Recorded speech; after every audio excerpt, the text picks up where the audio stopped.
Mtazamaji wa 24/7 Media, karibu sana. Tupo katika harakati za kimichezo na siku hii ya leo tumekuja kumtembelea hapa msemaji ama mchambuzi wa masuala ya kimichezo. Kama ambavyo tunafahamu, katikati hapa weekend kumekuwa kuna matukio mbalimbali ambayo yameweza kujitokeza. Tutapiga naye story mbili tatu aweze kutuambia kwa upande wake matukio hayo anayaonaje, lakini pia kubwa, usisahau kusubscribe, kucomment pamoja na kushare katika YouTube channel yetu pale kwa kubonyeza maandishi yaliyoandikwa subscribe. Kama jinsi ambavyo nilikwambia, leo niko na mchambuzi wa masuala ya michezo. Ngereza, habari yako? Niko vizuri. Unajionaje na hali? Mambo safi kabisa. Hapa katikati bwana, mambo mengi yametokea katika weekend hii hapa. Kuna michezo ya klabu bingwa barani Afrika, ambapo wa kwanza kabisa alikuwa ni Young Africans ambaye alitoka suluhu dhidi ya Al Ahly nyumbani hapa huko Zanzibar, lakini mchezo wa mwisho ulitamatika kwa upande wa wekundu wa Msimbazi Simba, ambao wao pia walitoka suluhu ya 2-2 na Esperance de Tunisi, moja kati ya mchezo ambao uliibua hisia za watu wengi sana, hasa kwa upande wa mashabiki wa Simba. Hapa kwanza kabisa tuanze kwa upande wa Young Africans, matokeo yao. Nafikiri Yanga wamepata matokeo ambayo walistahili kuyapata, kwa sababu kwangu sikuona kama walikuwa na uwezo wa kumfunga Al Ahly kwenye uwanja wowote, iwe ni pale Cairo au ni pale Zanzibar. Sikuwa naona kama wanaweza kumfunga Ahly kwenye hiyo mechi. Kwa hiyo wamepata matokeo ambayo kwao ni mazuri, kwa sababu possibility pia ya wao kufungwa ilikuwa ni kubwa zaidi kuliko wao kushinda. Pamoja na kwamba mwalimu wa Young Africans ajitahidi sana kubashabasha timu kimbinu na nini, lakini ulikuwa unaona namna ambavyo quality ya Ahly ilikuwa inawasumbua Young Africans kuanzia dakika ya kwanza mpaka dakika 45 za kwanza zinamalizika, ikaenda dakika 45 za kipindi cha pili. Yani uliona Yanga walizidiwa kwenye kila eneo, na pale unaizungumza Ahly ambayo ilikuwa inamkosa nyota wake pia Emma Mwashuru, ambaye pia of course walikuwa wamempa adhabu wenyewe, lakini bado ulikuwa unaona namna ambavyo Young Africans walipata shida. Yani kile kiwango ambacho tumekiona kwa Yanga, yani kile ndo kiwango cha mwisho cha Yanga. Yani ile ndo level ya mwisho zaidi ambayo Yanga wanaweza kuperform. Kwa hiyo walijitahidi kupambana na Ahly kadiri wanavyoweza kuhakikisha kwamba wanapata matokeo mazuri, lakini ilishindikana. Mwisho wa siku wakapata matokeo ya sare, ambapo pia matokeo ya sare kwao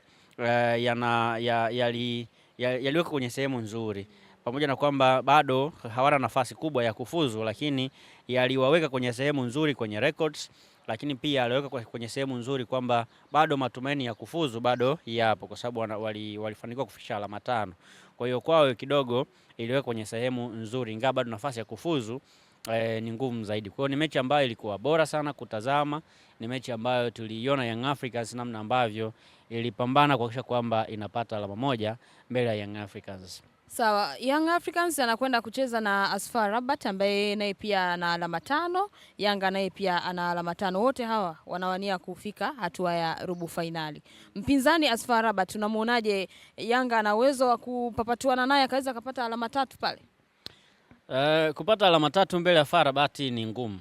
Hata mechi ya kwanza of course walishinda, lakini ilikuwa pia ni bahati, kwa sababu kama mwamuzi asingefanya makosa kwenye mchezo, manake ile mechi pia ingesha kwa sare ya 1-1, kwa sababu FAR Rabat walifunga bao ambalo it was clear, lakini mwamuzi alikataa. Wanaenda kucheza pale Prince Moulay Abdallah, mechi kwenye uwanja mgumu kabisa, uwanja ambao timu nyingi ambazo zimefika pale zimepoteza mchezo. Lakini pia ukija kuangalia quality ya Yanga na quality ya FAR Rabat, still bado FAR Rabat wana quality nzuri kuliko Yanga. Kwa kwenye mazingira tu ya ubora wa mchezaji mmoja mmoja, bado FAR Rabat wana timu nzuri zaidi. Ila haimaanishi kwamba ukiwa na timu nzuri zaidi basi unaweza kufungwa kirahisi, unaweza kushinda. Bado unaweza kuwa na quality nzuri na usipate matokeo ya ushindi, kama ambavyo ilitokea pale Zanzibar, kwamba walikuwa na quality nzuri, walipambana, lakini mwamuzi aliwafelisha. Kwa hata hiyo mechi pia kuna namna inawezekana pia katokea scenario ya mwamuzi kuifelisha timu fulani. Lakini unavyozungumza ubora wa mchezaji mmoja mmoja na ubora wa kitimu, FAR Rabat wana timu bora zaidi kuliko Yanga, na ndio maana nawapa nafasi kubwa zaidi ya kufanya vizuri kuliko Young Africans. Na fakta nyingine ni kwamba wanacheza wakiwa nyumbani. Kwa hiyo unavyocheza ukiwa nyumbani, kuna sababu nyingi ambazo zinakupa wewe uhuru wa kucheza ukiwa unajiamini zaidi, kiasi kwamba huwezi kuwa na ile pressure ya unacheza ugenini na nini, haiwezi kuwepo, kiasi kwamba una uhuru sasa wa kufanya chochote ambacho unakihitaji ili uweze kupata matokeo mazuri, kitu ambacho naamini kwamba FAR Rabat wana uwezo wa kukifanya kwa asilimia kubwa zaidi. Ukitazama namna ambavyo wamekuwa wazuri sana kwenye kufanya game management, unawapongeza. Angalia mechi yao dhidi ya Al Ahly, nikatazama mechi yao dhidi ya JS Kabylie. Ukiangalia namna ambavyo wana manage game, wanavyocheza dakika 45 za kwanza na 45 za pili wanacheza tofauti kabisa, kwa sababu wanajua kipindi cha kwanza unatafuta matokeo. Kama mpaka kipindi cha kwanza kinacho hujapata matokeo, maana kipindi cha pili unakuja kutafuta matokeo plus kujilinda usiweze kuruhusu bao. Na of course as a team wanaweza hiyo kitu vizuri. Yani ku manage game ni kitu ambacho wanakiweza vizuri sana. Wazuri sana kwenye mipira ya juu, na ukitazama Young Africans sio wazuri sana kwenye mipira ya juu. Kwenye crossi, kwenye mipira ya kona, kwenye mipira ile ya set piece. So Yanga sio wazuri kwenye hiyo mipira. Na ni mipira ambayo wao wamekuwa wakitumia mara nyingi kupata mabao.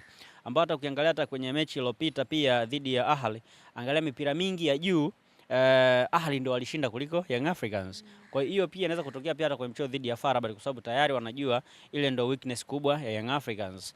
Kwa hiyo wanaweza pia kuitumia kama sehemu ya kuifanya mechi kuwa ngumu zaidi kwa Yanga, lakini pia kuwa nyepesi zaidi kwao, kwa kutumia hayo matukio kurahisisha wao waweze kupata matokeo ambayo ni mazuri zaidi. Kwa hiyo ni mechi ngumu ambayo mimi kwangu sioni kama Yanga anaweza kupata matokeo kirahisi, lakini kitu kingine ambacho kinafanya mechi inakuwa ngumu ni kanuni za CAF.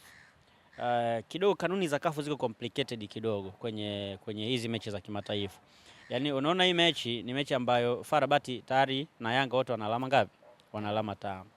Sasa FAR Rabat anachokihitaji ni kumaliza kundi akiwa walau na alama 8, ambazo kimahesabu Yanga akimfunga Yanga, maanake kiwango cha mwisho ama kikomo cha mwisho cha Yanga ni alama 8. Lakini yeye akimfunga Yanga tena anakuwa na alama ngapi? 8. Sawa na alama ambazo Yanga atakuwa nazo kwenye mchezo wake wa mwisho. Hapo itakuja mchezo wa nani kafunga mabao mengi. Sasa kanuni za CAF ziko hivi kwenye hatua ya makundi. Kwanza wanaangalia kama mmelingana alama, wanaangalia rekodi za head to head. Wakati mnakutana nani alishinda? Sasa kwa sababu Yanga mechi ya kwanza alishinda na FAR Rabat akishinda mechi inayofuata, hii mechi ambayo wanacheza weekend hii, maana yake watakuwa kila mmoja ameshinda mechi yake moja. CAF wanaangalia sasa nani amefunga mabao mengi wakati mnakutana. Maana yake FAR Rabat watahitaji kushinda mabao zaidi ya moja. Wakishinda mabao zaidi ya moja, mechi ya mwisho hata wakifungwa na Ahly, mechi ya mwisho Yanga hata akimfunga JS Kabylie, wote watakuwa na alama sawa. Lakini yeye FAR Rabat ataenda kwa sababu ameshinda mabao mengi, kwa maana akishinda bao zaidi ya moja. Sasa ile pia hata Yanga akienda akapata sare, labda ikatoka sare ya wakafungwa, labda sio sare, labda Yanga wakafungwa labda 2-1, aggregate itakuwa ni 2-2. Lakini sasa CAF watazami aggregate, wanatazama aliyefunga mengi akiwa nyumbani. Kwa hiyo bado FAR Rabat kwake itakuwa na faida kubwa zaidi, ambao sasa hiyo naamini wataitumia hiyo kama sehemu ya kuwapa motisha kuelekea kwenye mchezo dhidi ya Yanga, kwamba washinde yes, lakini wasishinde kwa idadi ndogo ya mabao, washinde kwa idadi ya mabao zaidi ya moja, ili hata kama itakuwa labda ni 3-2, 3-1 ngapi, lakini wafunge mabao mengi, kitu ambacho kwao naamini kwamba wana uwezo wa kukifanya na kinaweza kuwasaidia vizuri kabisa. Kwa hiyo naamini kwamba ni mechi ambayo itakuwa ngumu kwa timu zote mbili, lakini FAR Rabat ana asilimia kubwa zaidi ya kupata matokeo kuliko Young Africans. Yaani kwenye asilimia 100 Yanga ana asilimia 20 ya kushinda dhidi ya FAR Rabat. The rest FAR Rabat naamini zozote ana uwezo wa kuzimudu na anaweza kuzisimama vizuri na akapata matokeo mazuri kutokana na experience na ubora alionao kwenye hatua hizi za group stage.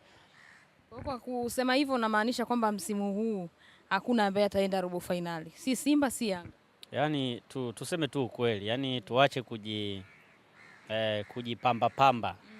Hakuna timu ya Tanzania ambayo ina urahisi wa kwenda hatua ya robo finali. Sasa Simba tuache tu kumzungumzia kwa sababu tayari ameshatoka.